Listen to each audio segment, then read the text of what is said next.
விஜய் வந்து இப்ப மாநாட்டுல முதலமைச்சர் வந்து அங்கேயும் சொன்னாங்க. இது திரைப்படம் படம் நான் அரசியல்லாம் எனக்கு வந்து எனக்கு எனக்கு சம்மந்தம் கிடையாது, எனக்கு அனுபவமும் கிடையாது. பட் விஜய் வந்து பேசுறது வந்து தப்பா யாரும் எனக்கு எனக்கு படலை. ஏன்னா அவர் வந்து நிஜமாவே நேரில் பார்க்கும்போது குட் மார்னிங் அங்கிள், வணக்கம் அங்கிள், எப்படி இருக்கீங்க அங்கிள் தான் சொல்லுவார்.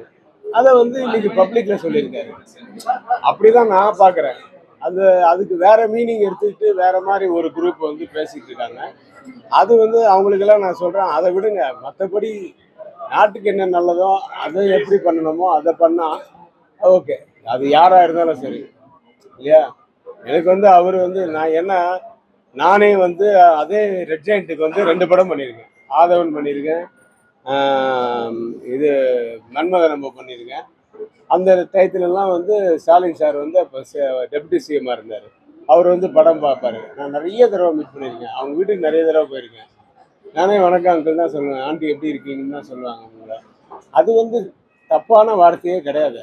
அது வந்து தப்பான வார்த்தை கிடையாது. அவர் வந்து கொஞ்சம் கமர்ஷியலைஸ் பண்ணி அது பேசுறதுக்கு, ஏன்னா அவங்களோட ஆடியன்ஸ் இருக்காங்க அங்கே. ஃபுல்லாக ஜனங்க பூரா அவருடைய ஆடியன்ஸ், அவருடைய கூட்டம். அந்த கூட்டத்தை ஜாலி பண்ணுறதுக்காக அப்படி பேசியிருக்கலாம். அப்படி பேசுனதா தான் நான் நினைக்கிறேன். அவர் வந்து தப்பாக ஒருத்தருக்கு குறை சொல்லணும்னு, அது குறை சொல்கிற வார்த்தையே கிடையாது. இப்போ நான் இவர் அங்கிள் தான் கூப்பிடுவேன், பாபு அங்கிள் அப்படி தான் கூப்பிடுவேன். அது என்ன தப்பு இருக்கு?